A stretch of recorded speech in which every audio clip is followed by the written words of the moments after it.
उदयपुर जिला कलेक्टर से सीधा दृश्य देख रहे हैं, जहां आज धरने का 20वां दिन है। आपको बता दें कि उदयपुर में जिला मुख्यालय पर लगातार ठगी पीड़ित जमाकर्ता संघर्ष समिति का ये धरना चल रहा है और इसकी अगुवाई जो है एडवोकेट भरत कुमावत एवं जिलाध्यक्ष ठगी पीड़ित संघर्ष समिति के जिलाध्यक्ष बंसी लाल मीणा और विभिन्न सामाजिक संगठन के लोग यहाँ मौजूद है और लगातार ये मांग कर रहे हैं कि 42 करोड़ लोगों का जो है भुगतान को लेकर ये लगातार मांग की जा रही है, लेकिन सरकार और आवाम तक बिल्कुल आवाज़ नहीं पहुंच पा रही। इसीलिए आज ये जन संगठन भी इसमें भागीदारी लेने के लिए पहुंचे हैं और जन संगठनों में आप देखिए कि सारे संगठन यहाँ मिलकर और जनता की आवाज़ बनने की जनता की आवाज़ जो है वो बन रहे हैं। कुल मिलाकर एक बड़ा मुद्दा है, देश का सबसे बड़ा जो है घोटाला हम कह सकते हैं, जो देश के हज़ारों करोड़ों रुपए का जो है घोटाला है, जो कि लाखों कंपनियां बंद कर दी गई है और उसके बाद में सारा पैसा सरकार ने अपने संरक्षण में ले लिया और अब सरकार जो है जनता को जो है भुगतान नहीं कर रही है। इस संबंध में ये 20 दिनों से लगातार ये धरना जो है लगातार चल रहा है। आइए हम मिलते हैं सामाजिक संगठनों से, वो क्या कुछ अपनी राय कहते हैं। जी सर। मेरा नाम मनोज राजपुरोहित है और मैं निवेशकों के सहयोग के लिए सपोर्ट में आया हूँ। मैंने निवेशक नहीं किया है, पर एक पीड़ा है कि 42 करोड़ और यहाँ पे जितने भी भाई बैठे हैं, माताएं बहनें बैठे हैं, उनके सपोर्ट में आया हूँ। मैं जैसा भरत जी ने कुमावत जी ने बताया सारा वर्णन कि किस तरीके से घटना हुई, घटना के बाद में जब धरने पे बैठे गए तो कैसे उठा के जेल के अंदर डाला गया और किस तरीके से दबाया गया। आवाज़ को दबाने की सारी कोशिशें की गई कि आप यहाँ पे आके ये धरना मत करो, अपनी चीज़ को दबा दो। तो क्या ये तरीका सही तरीका है प्रशासन का? प्रशासन देश आंदोलन नहीं कर सकता, समाज में यहाँ आके अपनी पीड़ित नहीं बता सकता। आज मैं एक छोटा सा प्रश्न उठाता हूँ। मैं ये मेरी माताजी सबकी आई हुई है, ये माताजी बैठी हुई है, 74 या 77 साल उम्र है। क्या इसी के दिन हम लोग बड़े हुए थे, हमारे माँ बाप ने बड़े किए थे कि 74 साल की माँ, मेरे 70 साल के पिता तुल्य व्यक्ति वहाँ बैठे हुए हैं, आज वो आके यहाँ धरना दें और यहाँ धूप में बैठे हैं और फिर उसके बाद में पुलिस प्रशासन अंदर बुला के बात ना करें, दुर्व्यवहार से उठा के उन्हें जेल में बंद करने की धमकी दे। ये इसी दिन के लिए हमने बड़े हुए थे और इसी दिन के लिए आज हम सब समाज में इकट्ठे हुए थे। हमें शर्म आ रही है आज। मेरा किसी ने पैसा नहीं खाया है, पर जब मेरे को भरत जी ने बताया कि 74 साल की माँ है, एक 70 साल के पिता तुल्य आदमी है, मनोज जी यहाँ पे आके आप देखो तो सही, आज मुझे देख के पीड़ा हो रही है। मैं पूर्ण तरह समर्थन में हूँ। जब तक भरत जी कुमावत और यहाँ माता बहना बैठी है, मेरा कोई भी पैसा नहीं है, पर मैं पूर्ण समर्थन में हूँ और आप लोगों के साथ आज 1 मिनट की बात करके नहीं जाऊँगा। मैं आते और जाते हर वक्त आपके साथ में यहाँ बैठूँगा और पूर्ण कराऊँगा। आपकी बात करने वाले को कांग्रेसी कहा जाता है। किसको? कांग्रेसी है। आप कांग्रेसी बोलो, आप भाजपाई बोलो, आप कोई भी परिभाषा में बोलो, ये 76 साल की माँ कौन सी है? फिर ये देश की माँ है। इसमें कौन सी आप पार्टी लाएंगे और कौन सी आप जाति लाएंगे, कौन सा धर्म लाएंगे? अच्छा, ये माता ने इन बेटों को इसीलिए पैदा किया था कि यहाँ आके पार्टी कराए, यहाँ आके ये काम करें, और कौन होता है यहाँ बैठने से रोकने वाला? और समाज के लोग हैं, इनका तो काम ही है यही काम करना, जिनका कि जो पार्टी के नाम पे ये ऐसी बात बोल दे कि ये पार्टी हो रही है, ये हो रही है। तो इतनी मुश्किल से और इतनी मेहनत करके अगर यहाँ ये आंदोलन कर रहे हैं और ये अपनी बात कहना चाहते हैं, तो कहाँ दिक्कत है प्रशासन को बात सुनने में? अच्छे दिन ये तो बुरे दिन कैसे? अरे अच्छे दिन और बुरे दिन के भाड़ में यहाँ 76 साल की माल बैठी, कौन सा अच्छा दिन है और कौन से बुरे दिन की आप बात कर रहे हो? इससे ज़्यादा बुरा दिन होगा, इससे ज़्यादा बुरा दिन होगा जो यहाँ पे 70 साल के 75 साल के बाल बैठे हैं। और ये आरोप प्रत्यारोप चीज़ नहीं है, ये बात ये हक की। ये कौन सा उधार मांग रहे हैं? ये कह रहे हैं कि 100 रुपये उधार दो, 500 रुपये उधार दो, ये कह रहे हैं कि कोई खाते में पैसा डालो, कुछ भी नहीं, अपने हक की बात कर रहे हैं। अगर हक की बात में अगर ये परेशानी आ रही तो कहाँ तकलीफ है? कितने कार्यकर्ता आत्महत्या कर चुके हैं प्रताड़ना से, क्या और आगे होने वाला आपको क्या लगता है? 100% ये और आगे और तेज़ होगा, और इसलिए होगा क्योंकि हम जैसे लोग भी अब छूट रहे हैं। हम लोग भी सब जने अब आना चाहते हैं। आज एक दिन आपको नहीं दिखेंगे, ये सब जने जो आएंगे हम भी इनके साथ में आएंगे। और दूसरे संगठनों से भी अपील है अरे छोड़ दो दूसरी बातें, माँ और अपने पिता तुल्य व्यक्तियों को देख के यहाँ पे आओ। मैं अपील सबसे करूँगा कि यहाँ पे किसी धर्म, जाति, पार्टी, समाज इनको मत देखें ये कि अपने हक मांग रहे हैं और हक के लिए चीज़ आए हैं। तो मेरा तो यही निवेदन होगा, ऐसे इस तरीके से किसी को प्रताड़ित करना ये कोई सही बात नहीं है, प्रशासन को बात सुननी होगी। दिव्यांग फेडरेशन के सदस्य जमनालाल जी, पूर्व अध्यक्ष जमनालाल जी एवं श्री मानसनाथ विकलांग सेवा संगठन के जमनालाल जी सुतार साहब, वो बड़ा पर चला जाओ। नहीं बैठे आ जाए। साथियों, मेरा नाम जमनालाल सुतार है।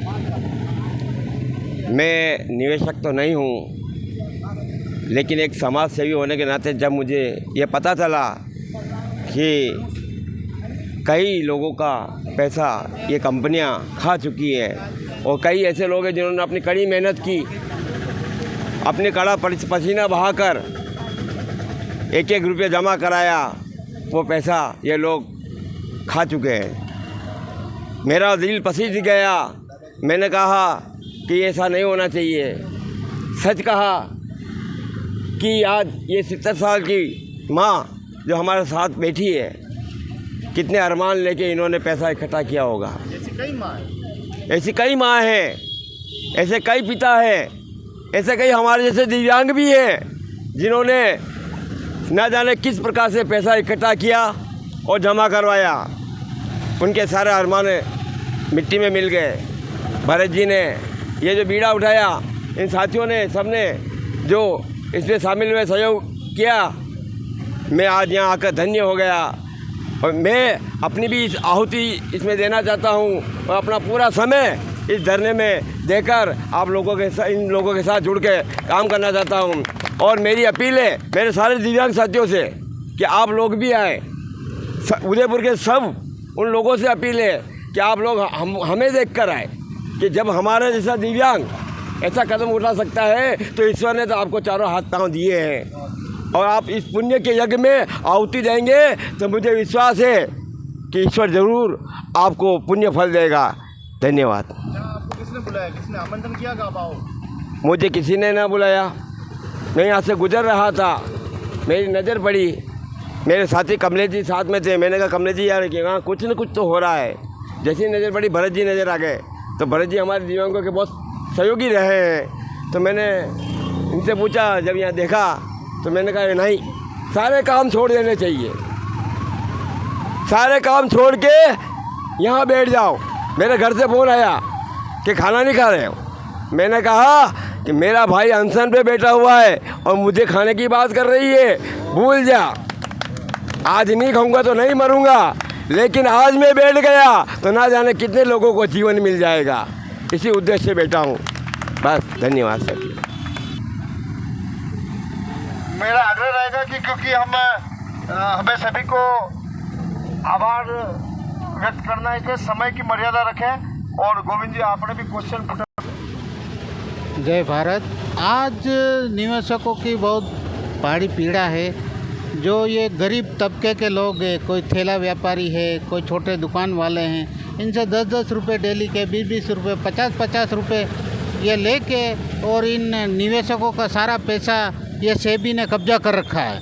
और ये 2014 के बाद ये सारा षड्यंत्र रचा गया। और ये 2014 के बाद जो षड्यंत्र रचा गया, उसके बाद ना तो मोदी जी को इस पे संज्ञान ले रहे हैं, ना कि राजस्थान से सरकार ले रही है, कोई इस पे संज्ञान नहीं ले रहा है। ये बहुत बड़ा षड्यंत्र हो रहा है। गरीबों के हक की सारे पैसे ले लिए गए हैं और ये सब कब्जा कर लिया गया है इन लोगों ने, बड़े बड़े उद्योगपतियों ने। जय हिंद, जय भारत। मैं इस अनशन के साथ शामिल हूँ, सभी दिव्यांगों के साथ मैं यहाँ आया हूँ ये धरना प्रदर्शन में। हाँ, मेरा नाम दलपत कुमार और मैं ये ठगी पीड़ित जो महानुभाव है, जो सम्मानीय नागरिक हैं, जिन्होंने अपने खून पसीने का पैसा इन्वेस्ट करके बढ़ाने के लिए जमा कराया इन समितियों में, जो आदर्श क्रेडिट और सहारा, और इनमें इन्होंने सोचा कि हम पैसा जमा करेंगे, बढ़ेगा तो हमारे आगे काम आएगा और खून पसीने का पैसा। तो मेरा पैसा मैंने तो इसमें जमा नहीं कराया, लेकिन जो इनका जो हमारे भाई हैं, ये जो भी हैं, इनके साथ में हम खड़े हैं और जब तक ये आंदोलन करेंगे हम इनको समर्थन देते रहेंगे। और यहाँ से जो भी लोग हैं हम उनको और हम साथ जोड़ेंगे इनके आंदोलन के लिए। जितने भी संगठन हैं उनको जोड़ेंगे कि लोकतंत्र में एक 100 रुपये या 1000 रुपये की चोरी हो जाती है तो पुलिस केस लगाती है और फटाक उसको वसूल करने की। यहाँ लोगों के 10-10 लाख, 15-15 लाख, 20-20 लाख रुपए फंसे हुए हैं और आज कई जो मर भी गए हैं उनके कई साल से वो पीड़ित हैं और वो अपना जो जमा धन तो कहीं गया और उसके लिए जो जमा धन को प्राप्त करने के लिए और धन का खर्च कर रहे हैं और अपना समय व्यतीत कर रहे हैं। तो हम इन लोगों के साथ में तन मन धन से साथ देंगे इनका और इनके आंदोलन को सफल बनाएंगे और जहाँ भी जिस मंच पे आवाज़ उठाने होगी हम आवाज़ उठाएंगे। धन्यवाद। जगदीश चंद्र शर्मा एक निवेशक के रूप में आपके सामने उपस्थित हुआ हूँ। विगत 6 वर्षों से ये भारत सरकार का तांडव नृत्य इस हद तक पार हो चुका है कि एक मेरे परम प्रिय मित्र कमल जी हिरणमगरी में विराजते हैं। उनकी लड़की की शादी थी और पैसों की इतनी तंगी थी कि बड़ी मुश्किल से कहीं से भी जुगाड़ करके उस बंदे ने अपनी शादी कराई और कोरोना काल के अंदर वो दिवंगत हो गए। इसके अलावा ऐसे ऐसे लोग जौहर माइन जिंक स्मेल्टर के अंदर जिन्होंने 70 लाख, 80 लाख, 90 लाख रुपया इन्वेस्ट कर रखा है। मैं भारत सरकार से यह आग्रहपूर्वक पूछना चाहता हूँ, आपके हर साल ऑडिट होती है, डबल चार्टर अकाउंटेंट आपका ऑडिट करता है। 10 साल से आपकी ऑडिट जारी थी तो फिर ये गबन का मामला कैसे हुआ? आपको वही त्वरित गति से मामले को रोकना चाहिए था। हर तरह से प्रताड़ना, डायरेक्ट इनडायरेक्ट भारत सरकार हमारे इस निवेशकों के ऊपर जुल्म ढा रही है। मैं उसका ज्वलंत उदाहरण हूँ आपके सामने। 26 लाख रुपए मेरा भी लगा बैठा। मेरी बेटियों की शादी के बच्चों की पढ़ाई लिखाई के अंदर आज कितनी हमारे को बाधा उत्पन्न हो रही है, हम इस बात को जानते हैं। आज आम निवेशक, सब्जी बेचने वाला, ठेले वाला, टेम्पो चलाने वाला, चतुर्श्रेणी कर्मचारी से लगा करके कई लोगों का पैसा इस देश के अंदर लगा हुआ है। चाहे सारा हो, चाहे आदर्श हो, चाहे संजीवनी हो, चाहे नवजीवन हो। मैं आपसे पूछना चाहता हूँ, भारत के गृह मंत्री महान, इनको लाइसेंस कौन देता है? आप क्यों लाइसेंस अलॉट करते हो जबकि इस तरह का ये गबन का काम करते हैं? आप 10 साल से ऑडिट की जांच आपने नहीं कराई और इन खरी पसीने का, इन गरीबों का पैसा आपने लूट लिया। मैं भर्त्सना करता हूँ, निवेदन करता हूँ, ससम्मान भारत सरकार के गृह मंत्री, प्रधानमंत्री आदरणीय भजन लाल जी मुख्यमंत्री त्वरित गति से कार्रवाई करके 3 माह के अंदर अंदर इन सभी निवेशकों का पैसा लौटाया जाए, अन्यथा एक प्रचंड तांडव पैदा होगा, एक जलजला पैदा होगा। बहुत वर्ष के अंदर आप कंट्रोल नहीं कर पाएंगे। मैं अभी आभारपूर्वक, उदारतापूर्वक आपसे आग्रह करता हूँ कि ये बेचारे गरीब, जो बेजुबान, ये निवेशक जो विराजमान है, ससम्मान उनका पैसा आप आदर के साथ, ब्याज के साथ आप आदरणीय इनको लौटाए। आज मेरी आत्मा जो दुखी, क्योंकि मैं हिरणमगरी, जगदीश चौक, घंटाघर, हाथीपोल, असनी बाजार, दिल्ली गेट, ये भरत जी, मैं इन लोगों को देखा तब मैं यह हिम्मत करके अपने आगे आया। आज मेरी भी आयु 72 साल से ऊपर है, लेकिन आप लोगों के हौसले को देख करके आज मैं आपके सामने हाजिर हुआ हूँ। 3 नारे मेरे साथ आप लगाएंगे। इनकलाब है इनकलाब, इनकलाब है इनकलाब, और अभी तो लड़ाई है, अरे भुगतान तो तुमको करना होगा, अरे भुगतान तो तुमको करना होगा। जय भारत, जय हिंद। पीड़ित जमाकर्ता परिवार के आदरणीय सदस्यों, ठगी पीड़ित जमाकर्ता परिवार के राष्ट्रीय निवेशक भरत जी कुमावत, राष्ट्रीय महासचिव भरत जी कुमावत, आपको तहे दिल से आभार प्रकट करता हूँ। आदरणीय मनोरमा जी जो इस किरदार की मुख्य आंदोलन की संचालक, मनोरमा जी को मैं आभार प्रकट करता हूँ।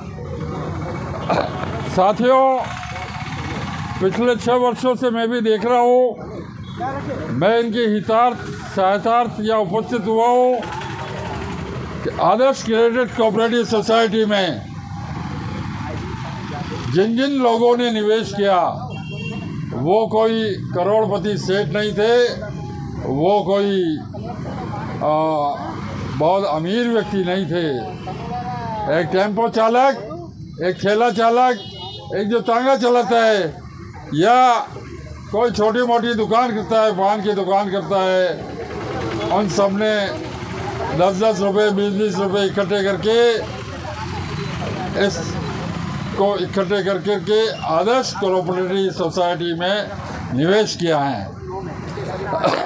आदर्श कोऑपरेटिव सोसाइटी पिछले 20 सालों से काम कर रही थी और एक दिन भी भुगतान लेट नहीं हुआ करता था, जैसा मेरे संज्ञान में लाया गया है। मैं आप भारत सरकार ने इसका लाइसेंस दिया है। क्या राजस्थान सरकार किसी राशन डीलर को लाइसेंस देती है? तो क्या समझते हो आप कि मोहल्ले के अंदर जो गेहूँ बिक रहा है और गेहूँ खा करके लोग मर जाए और राशन डीलर की जिम्मेदारी नहीं, कलेक्टर की जिम्मेदारी नहीं? क्या सोचते हो आप? किससे बात कर रहे हो आप? आपको सोचना चाहिए इस बात के लिए कि 80 साल के बूढ़ा आदमी क्या आपके आकर दिल्ली आकर के आपका भुगतान के लिए मांग करेगा? तो उसका